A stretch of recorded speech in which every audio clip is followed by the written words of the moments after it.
The Earnestly Speaking podcast is a show that is founded on free-flowing conversation and may at times venture into mature subjects. Listener discretion is advised. Yeah,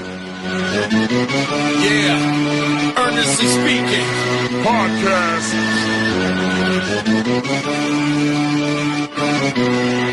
Let's get it. I'm a giant in New York, in Miami carry heat. So much more in store, my product can flood the street. Opinion Nation Godfather, CEO. Puff in the late 90s, gon' see me blow. Oh. Got my hustle on, no imitation of bad. Army of untouchables, Opinion Nation staff. Never an off season, homie, check the numbers. Heart throbbing my own right, supplying southern comfort. Earnestly speaking, my ego is well fed. Earnestly speaking, you're too feeble and no threat.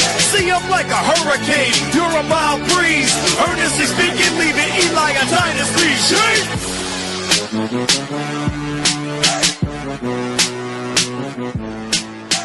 Game report for November 19th, 2024, of course, with the man Kyle Nash.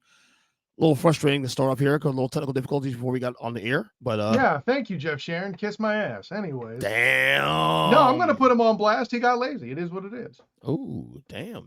Kyle, how you doing today otherwise? Listen, I'm all dressed up, fresh off of covering UCF women's basketball for the Black and Gold Banneret.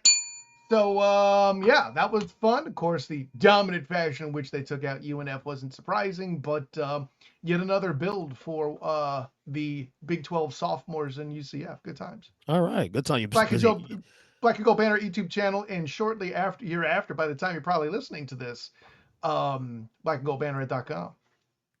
What do you ever get tired covering these teams? It depends on the team, honestly. You're busy. I never got media. tired. Yeah.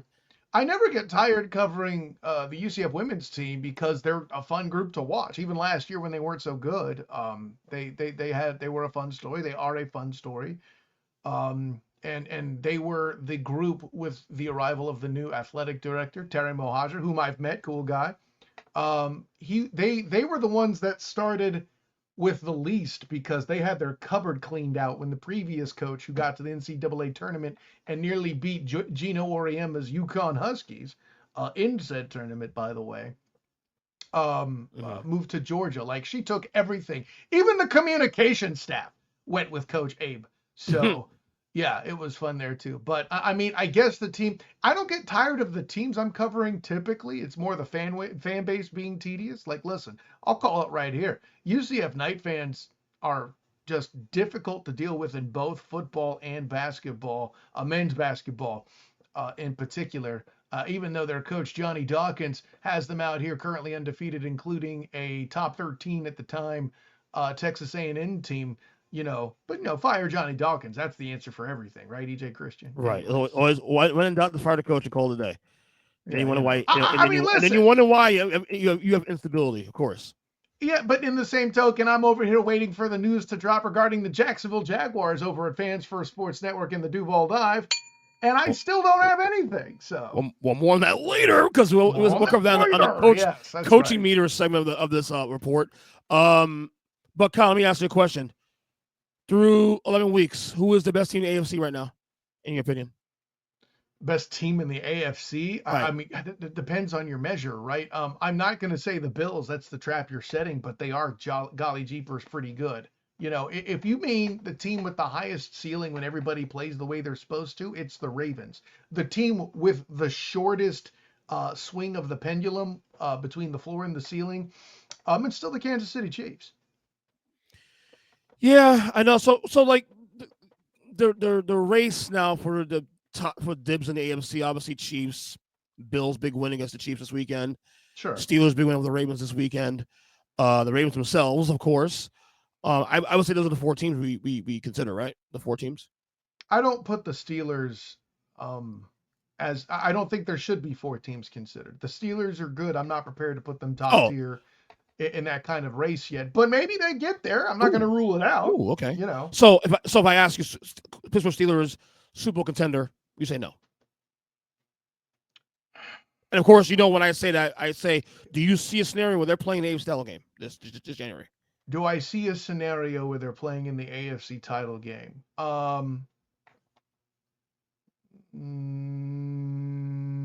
Yes. What it'll involve, and the sad thing is it'll involve. No, actually, I'm gonna take back. The answer is yes. I can see a scenario where that happens. They come out, they likely play the Houston Texans in round one, assuming they're the 5th seed in your scenario where they're doing as good as you're saying, right? By the way, how's your Bengal shit looking now? More on that later. Yeah, blocks. Yep. And then, yeah, so yeah, I know I'm taking a bit long with this, but I'm really thinking this through, right? So the path they would have would inevitably be the Texans in Houston. They beat the Texans, right? I'm well, not right now, confident if things start today, we'll get the locks later on the segment, but they are right now the clear, heads up, the clear leader right now in the AFC North. So that actually will get probably at worst a 4th seed, at worst, probably a 3 seed. So you're talking about them winning the division. I'm not there yet. But Okay. let's say they don't. If they don't, they clearly will be 5, right? Right. They're definitely a playoff team. Yes, I can make an argument that winning the division might hurt them depending on how things roll. Separate question. Though playing in the former Heinz Field, the former Three Rivers Stadium. Yeah, I get it. Anyway, so let's say that they're the 5th seed, which again, I don't mean to imply 3rd seed is impossible. I think if they get in, they're going to pass the Houston Texans. That's just where I'm at. I don't have the records in front of me. I can do that while we're talking later. But the punchline is this. If they're 5th, they pass the Houston Texans. You're telling me a scenario, this is the one I see, regardless of whatever add-ins you're telling me are positive or possible. We'll put it that way, right? 5th seed, they beat the Texans at 4, which probably puts them in a position to be battling either the Chiefs or the Bills, if we're looking at things today, right? Because I'm assuming the Ravens would then be 3. And I got to look a bit more closely at the Bills' schedule to really confirm if that's how I feel, but let's just say that for now. Do I think this team is capable of beating the Chiefs? Yes. Do I think this team is capable of beating the Bills? This is going to sound odd, but from a matchup standpoint, no. I feel worse about them from a matchup standpoint than I do the Bills, because the Bills can do more to keep the ball out of Russell Carrington Wilson's hands and George Pickens' hands and Najee Harris' hands than the Chiefs can offensively. The thing is, they have this Patrick Mahomes, the second guy. He's pretty good. But again, matchup-wise, I just think the Chiefs' defense is better on the whole. But the Bills, you notice the Bills are really good on defense the same place where the Chiefs are? At that defensive tackle spot is very fascinating. That being said, I think the Steelers lose to either of those teams, but if they pull the upset, somebody gets hurt, the Steelers defense, who is the wild card in literally every playoff game, not just the first round, see what I did there? If they force turnovers, which Josh Allen has been known to commit in postseason games, maybe that happens. Patrick Mahomes II hasn't exactly been secure with the football this season. If they get the turnovers, and the takeaway specifically, and hold on, then they get to the conference championship game, which will again probably be against the other one of whoever they're facing, be it the Bills or Chiefs, right? The other one they haven't beaten, they'll lose that one, but you said Super Bowl contenders. I don't see them getting to the Super Bowl. Are they conference championship contenders is where I answer. Yeah, they're dark horses, but they're pretty damn dark. Like Charlie Murphy would bet on that. This is the thing though with Steelers. Because of their defense, anything is possible. Anything is possible. I don't exactly what I'm saying. Yeah. Right. And the thing is too also, I don't see any of these 3 teams that we both see as ahead of them still, even despite the win against Baltimore on Sunday. I don't see any of these 3 teams as runaways against them. I don't see KC leaps and bounds better than Pittsburgh. I don't see both Buffalo leaps and bounds better than Pittsburgh. I think on any given Sunday. There is no flawless team in the NFL, right? Like we've seen with the Kansas City Chiefs in the past, as an example, or the Ravens in the past. Like last year's Ravens, they were a pretty flawless team. I feel like, and we've had this conversation about coaching mistakes and a few things in the officiating that people are conveniently forgetting about. But the punchline being this, man, we might be looking at a world where the most flawless, air quotes, roster might be the Bills, but they have enough injuries to kind of take away from that. And just the wild card that is both the Steelers defense and Patrick Mahomes II for the Chiefs it can't be denied. Yeah. Look, and look, I know we're talking about the AFC as a whole, the top teams, the AFC as a whole. Like, look, kudos to the Bills for what they did this weekend. Great win against Kansas City. Cool story. I'm not going to try to knock you guys, Bills Mafia, but we've seen it before. Bills Mafia agrees with you. I mean, what's the problem here? Do it in January. Do it in January. Dude, if you're paying attention to those circles, they're saying the same damn thing. The thing that they should be most happiest about is assuring a tiebreak in the event of a home field stand. Putting that game back in the former Ralph Wilson Stadium over Arrowhead, huge, Earnest Christian, very big deal. Very big, the biggest deal for Bills fans. Deal. Yeah. I do. The point you made, though, about Baltimore being the biggest swing of all is so apropos. It's so right, dead on, because Baltimore, ceiling-wise, is better than all three of these teams. But Baltimore's floor, because their past teams being so dreadful, is also the worst of the four because of that. And I gotta speak on this now too. Also, I hate saying this. I love the guy, but we might have a John Harbaugh problem now.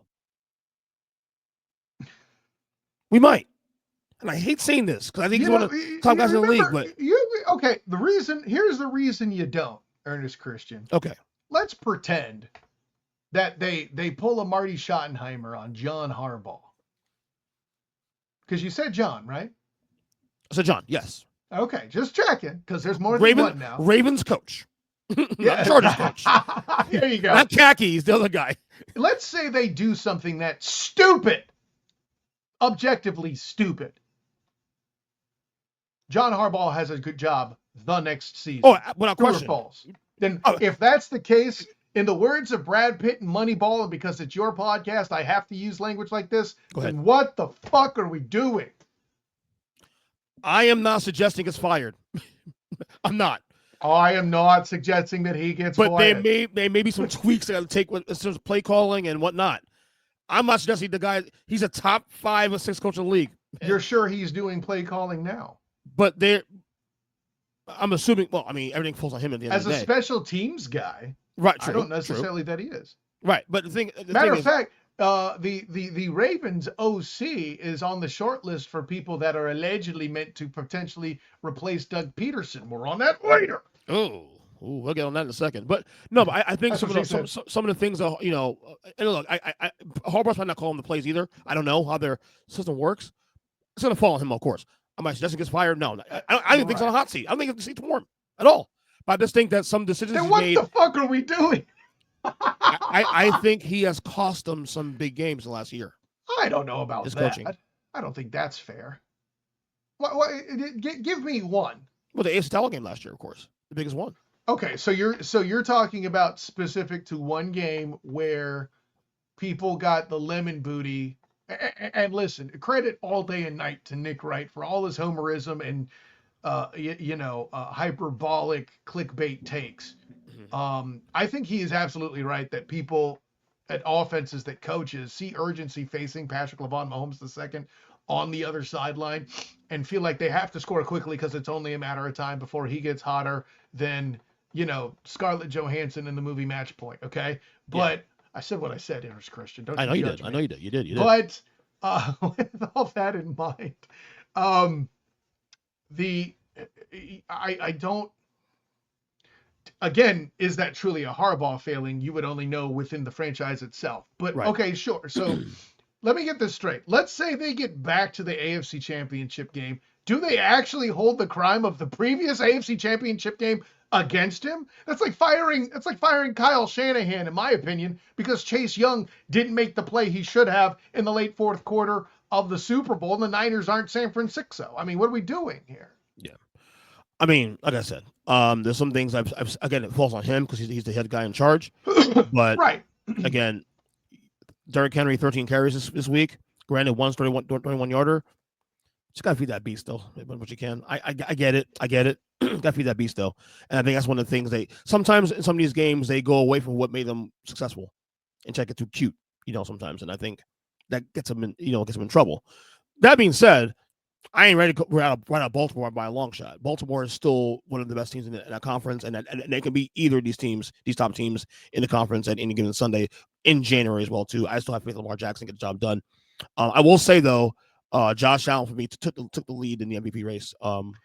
This weekend. I think that's pretty fair. I still sit in the Chris Jones camp, but no one's gonna do that. Yeah. I hate that Lamar Demetrius Jackson and Derrick Henry are splitting votes because, let's be honest, I know it's Derrick Henry that's carrying the football, but we both know that the passing threat that allegedly isn't a passing threat in Lamar Demetrius Jackson is what makes that work, right? Right. Anyways.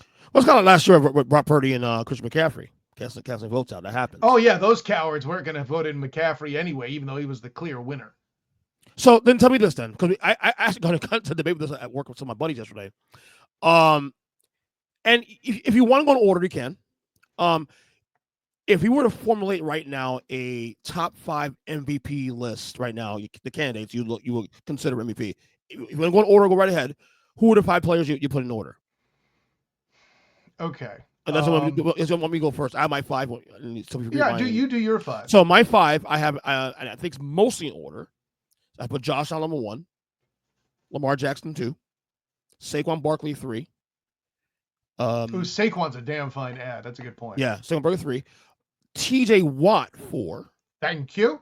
And Derrick Henry 5. That's the main reason I didn't.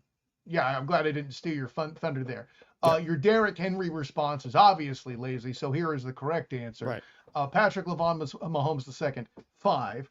Wow, really? Saquon Barkley 4, TJ Watt 3, Chris Jones 2, and of course Josh Allen at 1. Okay, so here's the thing. I don't necessarily disagree with what you're saying there. I mean, obviously we split on the Chris Jones thing, whatever. Who do you think is more central to the success of their team? Derrick Henry or Chris Jones? Oh, wait, Derrick Henry or Chris Jones? Right now it's Chris Jones. Then what the fuck are we doing here? You got Derrick Henry splitting votes with a guy instead of putting Chris Jones in your top 5. Come on, Christian. What are you doing, Jaworski? Shit. This is why you're here for. To set me right. But here's the bigger controversial statement here that I got blowback for by not adding this guy's name. I'm going to ask you, Jared Goff. No. Okay. No. This dude, and listen, I addressed this in a very inappropriate fashion, but I'll use that same inappropriate turn again. Like, who's your favorite actress, EJ Christian? My favorite actress? That you like to stare at, just for lack of a better word. Ooh, there's so many. Oh my God, don't tell me just that. Just give me one. First name. I'll go Halle Berry. This. Halle Berry, okay? Let's just say that Jared Goff gets more support than Halle Berry's lingerie supports her body. That's what I'm saying. Yeah, that's what I thought too. That's why. That's what I thought too. And that's the reason. No, to your point, we're making the same argument about Jared Goff that shouldn't be in the top 5. He's having a good year, but a lot of what they're doing is more so of the 3 phases of what they do well. They're well-oiled machine, They can kill you anyway, and I get it. It's recency bias because he came off his highest yardage performance as a Detroit Lion this past weekend, which I actually had to cover on the Duval Dive Live. By the way, sweet irony, his quarterback coach, Jaguar great Mark Brunell. But in the same sentence, I hear about Sonic and Knuckles. Oh, but Laporta's missing. That's a problem. This backup they got coming in, pretty good. This defense, not exactly bad.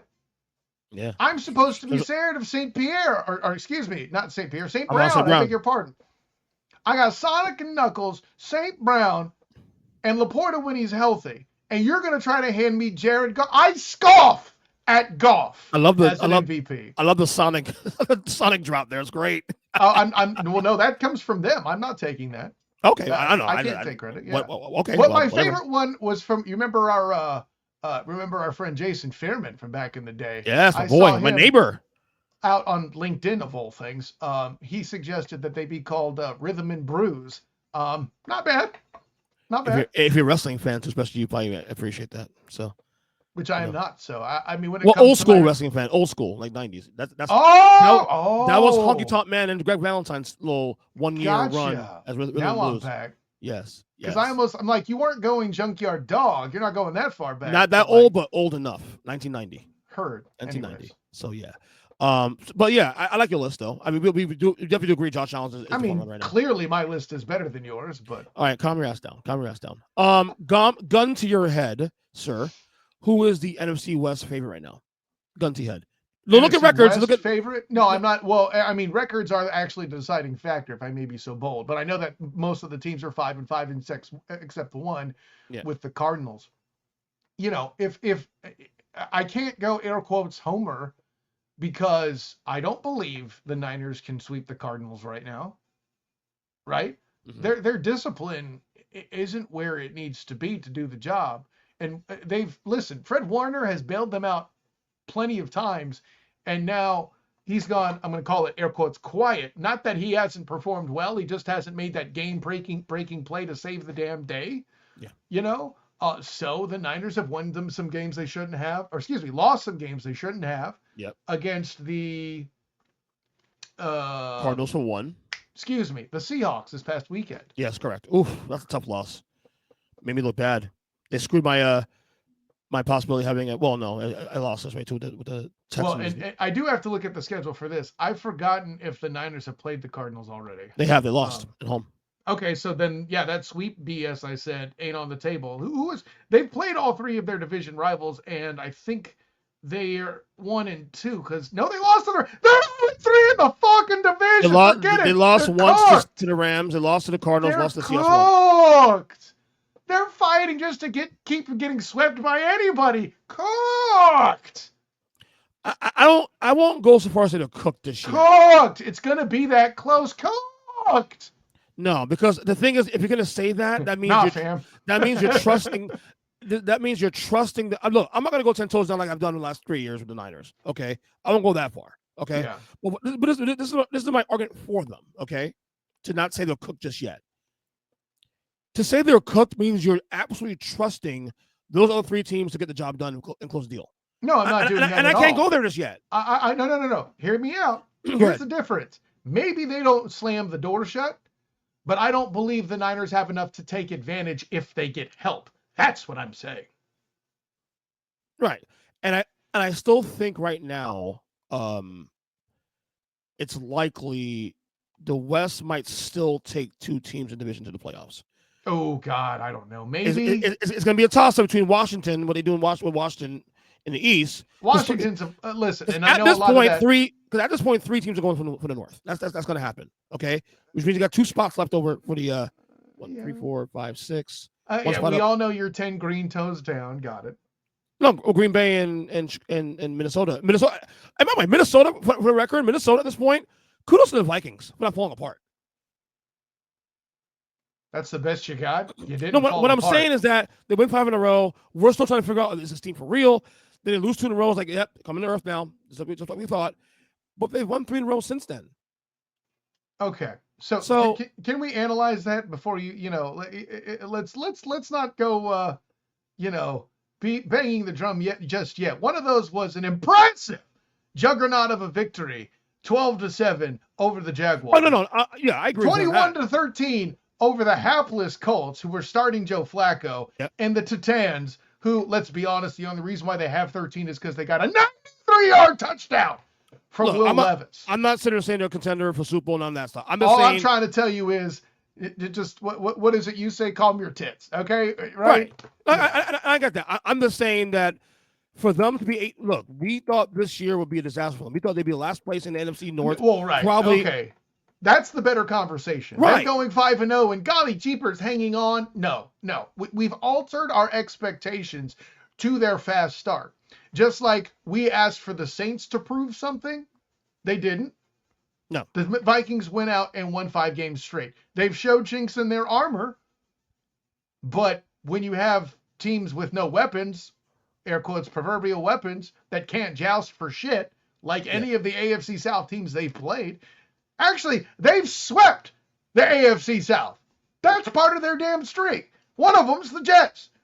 One of them's your alleged Giants and a hapless Niners team that is incomplete. Their best win was a Packers team that they almost let back in the game. So no, I am not enthusiastic about the Vikings doing anything. Are they going to be another 13-win first-round out team? I'm not going to rule it out. So, and we'll get to play locks in a second. We can do it now if we want to play off locks. Yeah, let's get going. Let's say we have a relatively short time today, but that's fine. That's okay. Make my screen here real quick. So, we'll continue with the NFC, I guess, since we're on that right now. Because I mentioned, okay, so here's the issue. Obviously, you hate the 7 teams. I get it. Go to the playoffs. We both do, to my knowledge, but continue. I hate it less now, but I still don't like it. Well, but that being said, so right now the playoffs are today. Lions are the 1 seed and now currently with the bye. You got 2 seed the Eagles, 3 seed the Cardinals, 4 seed the Falcons. God, that's so weird. I'm telling you, man. Birdie, right? Fifth seed right now is the Vikings. That's impressive. 6th seed the Packers, 17 Commanders currently. And then right now on the bubble, the Rams right now at 8, Seahawks at 9, and the Niners at 10. So my point was about the Niners, why I can't rule them out this yet. Commanders come to earth a little bit now recently. Now, a lot of things come to play for that. Jaden Daniels' injury, I think he's hurt more than people give credit for. Right. So I guess right now, does this picture hold? If it doesn't, what changes? I mean, unless somehow the Bucks get real hot and Jaden Daniels is rendered pointless, I don't see a damn thing that changes. I don't believe in the Rams. I'm sorry. I know they're your, bread and butter and all that. Nah. The Seahawks did what they did to the Niners recently, but okay. Do you expect them to make a real move? I don't. I've already been over the Niners, #cooked. Jaden Daniels would have to basically be scraped up off the turf, or no, Thanos would have to do the infinity snap and focus it just on Jaden Daniels for that Commanders team to make the difference. Yeah, man, this top heavy action in the NFC is probably going to hold. Again, the asinine thing would be home field advantage and how that's distributed. We've talked about that plenty on the show. It's hard for me. I don't know. Maybe the Falcons pass the Cards. I can't rule that out. Well, I mean, yeah. I mean, at this point. So here's the thing. Commanders might be the one team that's probably the most questionable of the bunch in here right now. Their schedule going forward, their next 6 games: Cowboys at home, Titans at home, at Saints, Eagles at home, Falcons at home, and at Cowboys. That's a very favorable schedule for them. The Eagles game's the toughest one, but they play Eagles very well. So, you tell me. I mean, I would say the odds are in their favor. Just the schedule alone puts the odds in their favor to some degree, but again, the football I've seen played, it's hard for me to see anybody leapfrogging the Red Tails.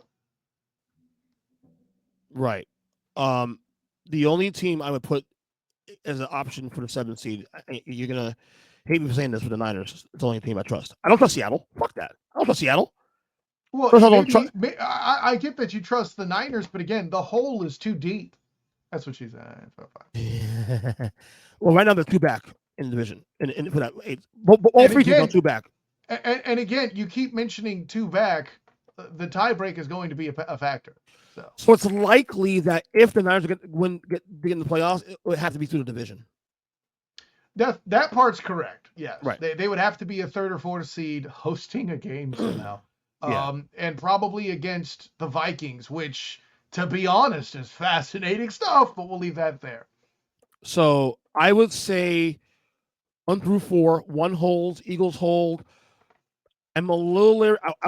You're way too confident in the Eagles holding, because all the Red Tails have to do is take the next game back. them playing the Eagles on Thursday right after that Pittsburgh game is just an unfortunate break. I just don't. That's why I picked. That's the main reason I picked the Eagles to win that game correctly. Right. I might add. Right, true, but I don't think they will. I think Eagles will take care of business. So I'll lock them. A lot of time between then and now, EJ Christian. I agree. I can be proven wrong, of course. Again. Yeah, very likely too. Cardinals, I'm not gonna lock this yet because the Cardinals, are, but the building trust though slowly. But I wouldn't lock them this yet. Falcons. I hear where you're going. Yeah. The only reason I'm locking the Falcons is because they got a 2-game lead over the next team in the division, which is Tampa and New Orleans. You're accounting for tie breaks, good man. Or no, you're not. They technically have a 3 because they've swept the Bucks. So yeah, I just don't trust Tampa. Tampa is more of an injury situation.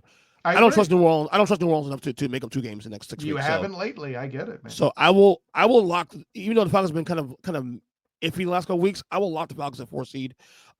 Vikings Packers. I don't whatever order it is going to be at the end of the day. They're in. These 2 teams are in the playoffs. Whether it's 5 or 6 seed, they'll be in the playoffs no matter what. Yeah, all we're determining is who they play. Right, and then the 7 seed, of course. You know what's funny? They got a 2-game lead now. I didn't even notice that the Commanders have a 2-game lead for the wild card. That's what I was saying. Right. I mean, the only thing that the schedule works in their favor, yes. What gives you cause to pause is Jane Daniels' health. Sure. He has been the same the last couple of weeks. So I'll do a. Do I lock it? I'm not gonna lock it this yet. Give me another week. Just because of the injury. I mean, just give me an injury. Just because of the injury. So there's that on the NFC side. Okay, AFC side. Right now it started today. Play started today. Chiefs on the 1 seed, 2 seed the Bills, 3 seed the Steelers, 4 seed the Texans. So weird. The 3 wild cards, 5 through 7 is the Chargers, the Ravens, and the Broncos. Yeah. On the bubble, of course, are the Colts, the Dolphins, and the Bengals. The Colts ain't on no damn bubble. Well, Stop it. They get behind.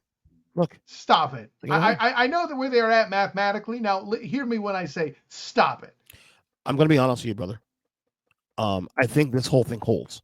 Yeah, absolutely. The only part we're trying to figure out right now, by the way, now that you're over your Bengals bullshit, I tried to warn you. I tried to tell you, but you wouldn't listen. Poor Mikey Byrne is blaming you for all of it too. He's going. Of course, I have a lot of influence on people's lives here in games. Good job. Yeah, EJ Christian. I mean, it's your jinxing. You refuse to acknowledge. Of course, it's always me. It's always me. Yeah. It's you. Hi. You're the problem. It's you. That's right. Denver winning against Atlanta in the way they did, especially this weekend, was fascinating. Showed me something. Showed me something. Not just that they won the game; it's the way they won. That was we were all wrong to Nick's bow in Peyton's setting. And the reason why I feel good about Denver now closing the deal is because Cincinnati is the only team in that bubble that had confidence in even having a chance to get that 7 seed. The Colts are inconsistent. The Jets are done. Dolphins, come on. The Dolphins are. I have to look at their schedule and see if they have a chance. But even with that, I just think that what Denver did this weekend with a combination of Cincinnati losing that game to the Chargers, I feel much better about their chances of making the playoffs. I think all 70 teams hold. Yeah. You might see some differences in some of the individual seedings, right? But that's about it. The AFC is less controversial at this point now. Which, not for nothing, I think this is a very entertaining card. I mean, gosh, some people out there might be disappointed about the Browns and the Jets, but I tried to warn them too. Yeah, that's me. That's me. Oh, that you did those? Oh, okay, wow.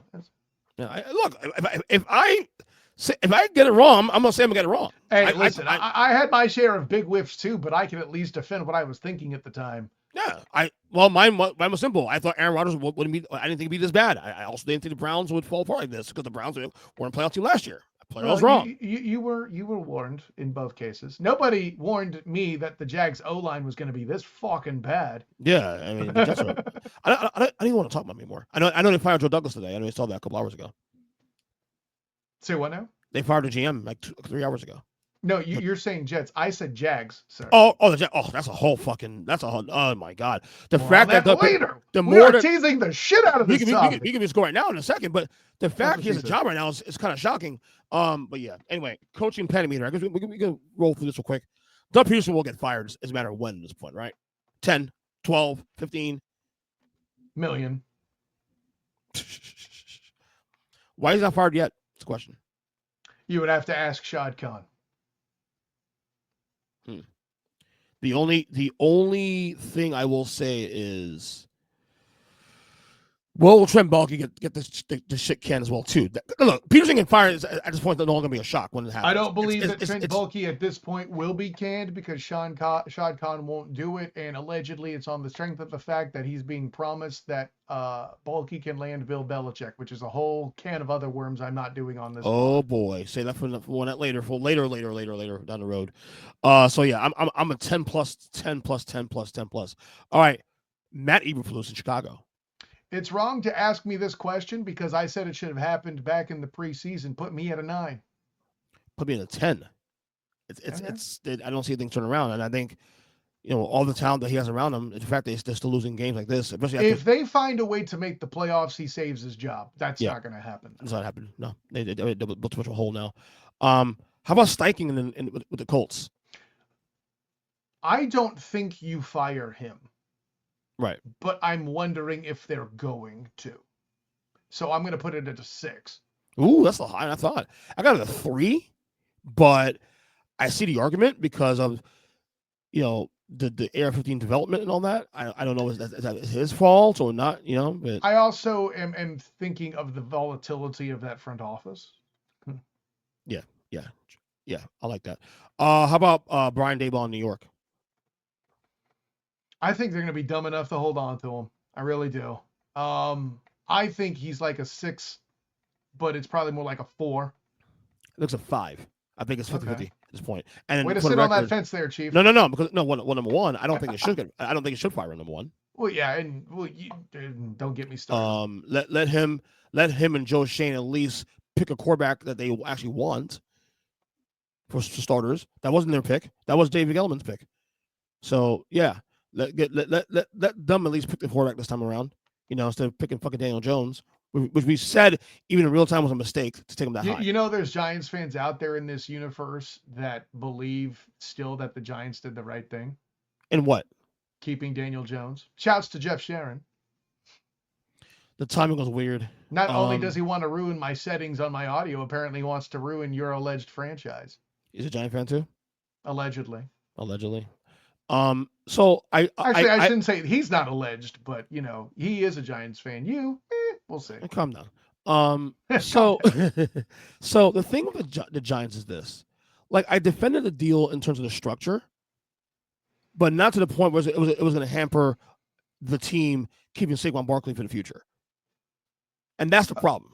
I don't think there was ever a world where it was going to be a true hamperage, right? Because what would have happened? Because first of all, what the fuck is Daniel Jones's contract doing now? Hampering them. Nice try. But it did. I remember a year later. Let's say that Saquon's deal, air quotes, hampers the Giants. If it was going to, it would be for at what most 2 seasons, maybe, because he's an aging running back. Like, his shelf life is such that you weren't going to have to sign a 4-year contract. But that was the whole reason why they didn't decide to let him walk, because of they're looking at the future. But my problem is more so, if they really were, then they wouldn't have given Dimes the bag. If they were looking at the future, you're off Dimes, you get a rookie, and what's supposed to be an amazing class upcoming without the salary cap hit of a starting quarterback in the NFL.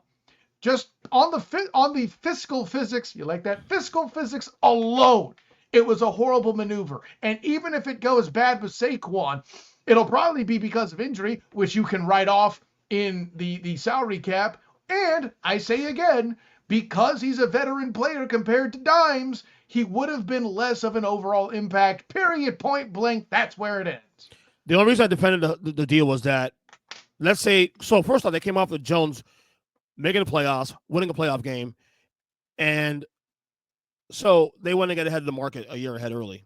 In the event they franchise him and he has another huge year, then they got to pay him $60 million for the $40 million. But again, my issue with the Saquon thing was more so the fact that they were only $2 million apart for what he wanted.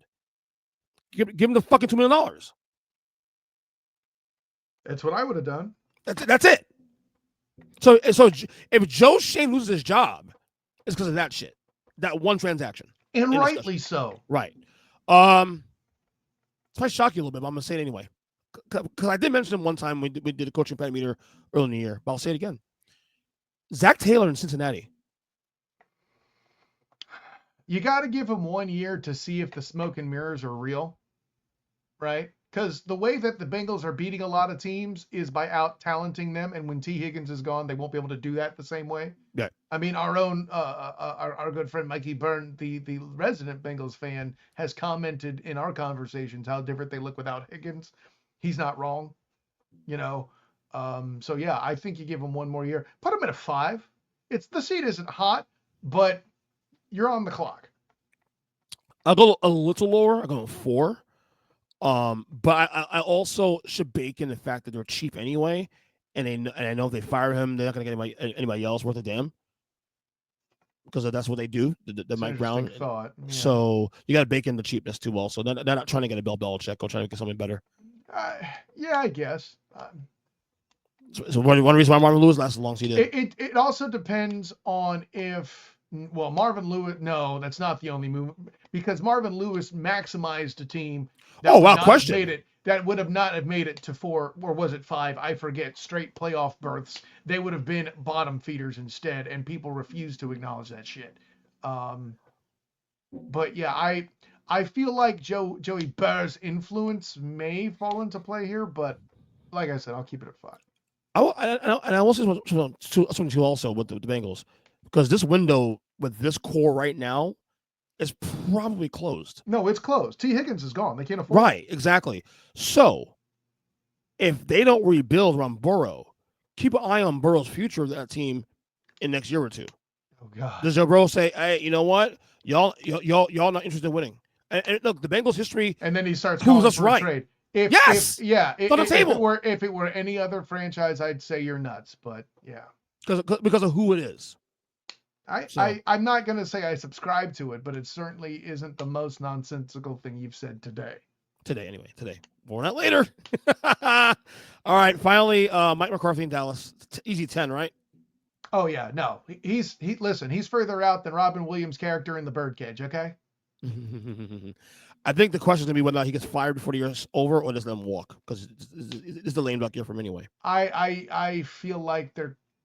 No, I can't answer that. Yeah, that's a good question. All right. It feels like a semi faster show today, because I'm obviously recording a little later than we usually do it. So let's get to our favorite segment, and we call "What Are We Doing Here?" It's your favorite segment. Updated. Well, it's yours too. It is Not really. It is the AP top 25 college football rankings are now currently down 6 spots, 25 Washington State. Yeah, I've questioned if this team is even top 25 worthy, but being at 8-2 where they are and put it at the top 25, I'm not mad at it. That's a good spot. All right, 24 Illinois. No business being ranked, absolutely asinine, and people want to tell me about SEC bias. That's cute. Moving on. 23 UNLV. I like to see them here. I don't think it'll last, but it's good they're here. I appreciate it. It feels like a basketball thing here. Whatever. All right, 22 also unchanged Iowa State. I don't think they should be top 25 right now. Really? I don't, because their body of work isn't great. And the few teams they played, they lost. They should have lost to UCF. I don't think they should be top 25. All right. 21, Arizona State. Should be higher. Higher. Okay. Up 5 spots at 20. Tulane. I'm not angry at it, but it does feel high. Okay.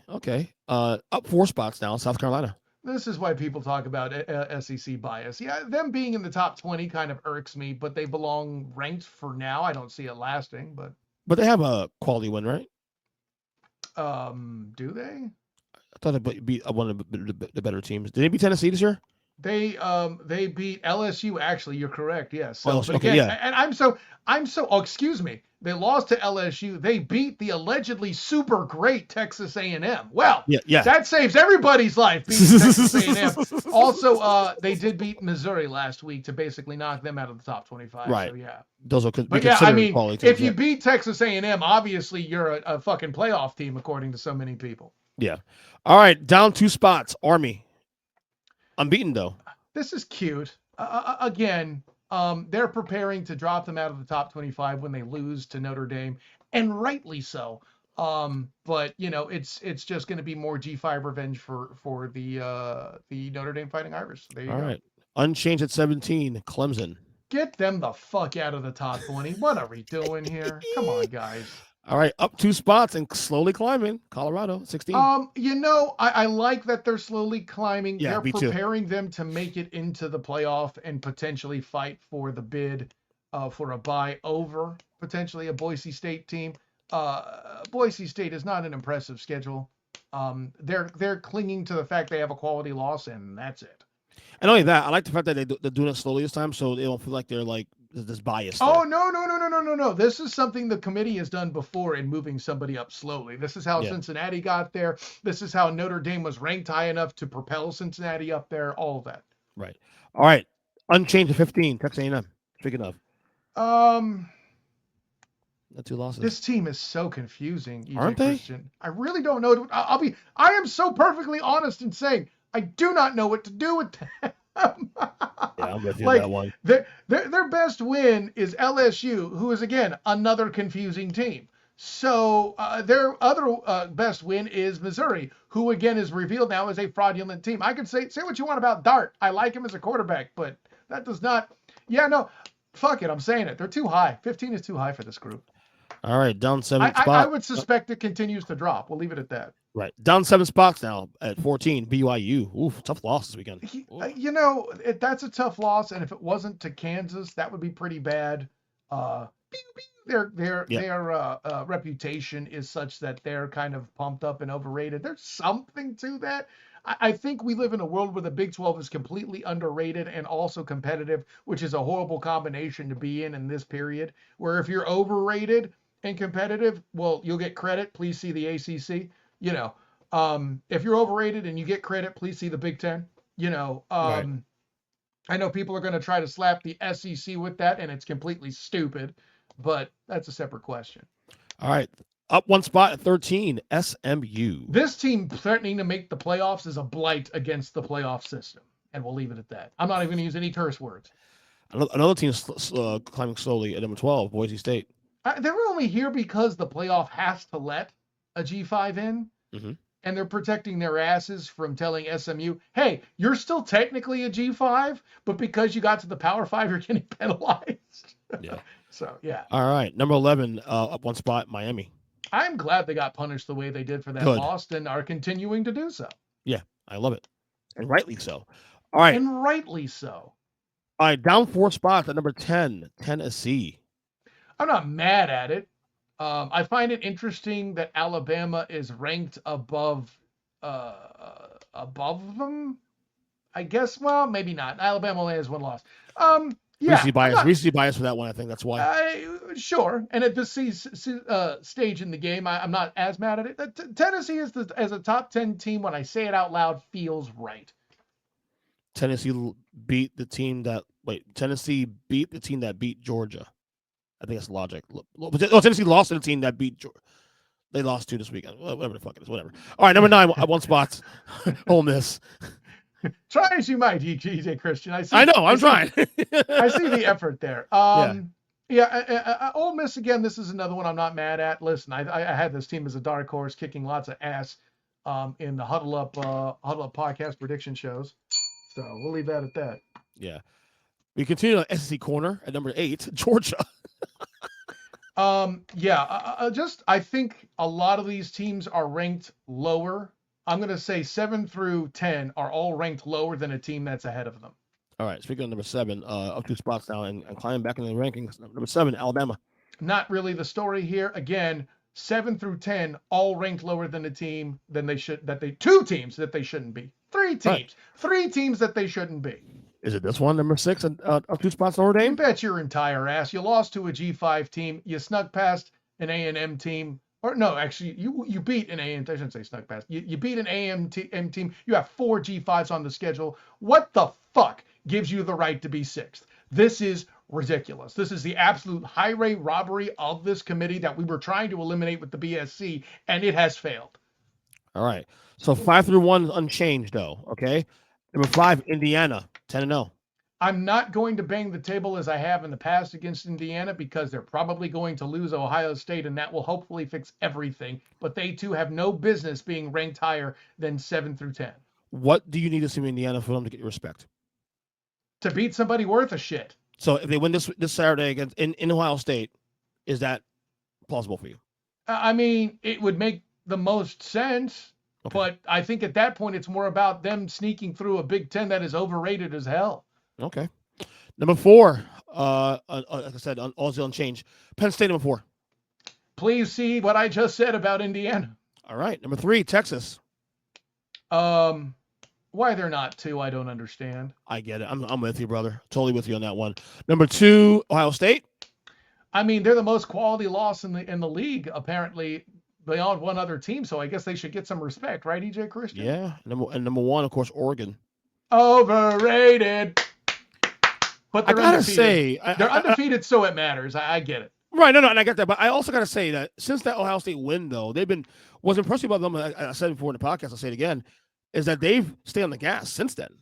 Playing who?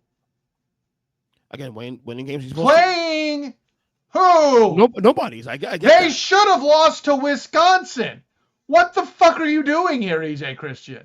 Oh, that's true. They were almost like Notre Dame, their future conference mate, and losing to a G5 team. Oh, that was Boise. wow, that was a 3-point game. Shit. Damn. I tried to tell you, but you wouldn't listen. Basketball fan here. Sorry, buddy. I apologize. No, apparently you're a fan of looking at Tyson's ass. Did you see that shit? Did you see By the way, no, I didn't, because I'm an actual person who covers basketball, unlike you. And second, here's the thing. I wasn't interested in a 58-year-old finding a former Mickey Mouse Club member / YouTuber, and then people bitch that the boxing was bad. Of course, you idiots! It's a 58-year-old man versus a former Mickey Mouse Club member turned YouTuber. It's y'all motherfuckers' fault, man. I saved my money. Shoot. Plug away, brother. Kyle Nash, Student of the Game. You can find me on Twitter, Instagram, and Threads at the SWTG. Find me on Facebook as the Student of the Game. Check out my writings covering the Orlando Magic. You know, basketball. 6 straight wins. I'm surprised they dominated the Suns the way they I'm really did. proud of that team, by the way. They about Paulo, they're holding Franz Wagner, early All-Star candidate, by the way. I'm with you on that 100%. Yep. By the way, real quick, also NBA note here. You know, the Cavs unbeaten at 15-0, right? Yeah, see that. I'm actually bringing on my friend from the Black and Gold Banneret and basketball correspondent Don Struble to help me kind of figure out why the hell and how the hell they're pulling that off. Obviously we're recording night Huddle Up tonight, but keep an eye on that game tonight against Celtics night, Boston and Cavs night in Boston. Big without Porzingis, but we'll see. Oh, he's been out. He's going to be out most of the year. So yeah, that's a bigger problem for Boston than they grant. As long as he's healthy by April, they're fine. So, but anyway, of course, Duval Dive Wednesday at 7:30, and then the Duval Dive on Sunday this week will be a grab bag of episode where we take your questions. So make sure you look for all of that from the Duval Dive Wednesday at 7:30. Upcoming here, of course, Student of the Game Wednesday at 9, where Donnie Ducks, Don Struble of the Black and Gold Banneret, will come in and talk some NBA hoop with me. And then, we mentioned Fan First Sports Network for the Jags and the Magic, as well as the Black and Gold Banneret, where I'll be covering UCF battling the Mountaineers of West Virginia this weekend. If you like running football, make sure you check that out. Of course, the Night Shift Live podcast after that.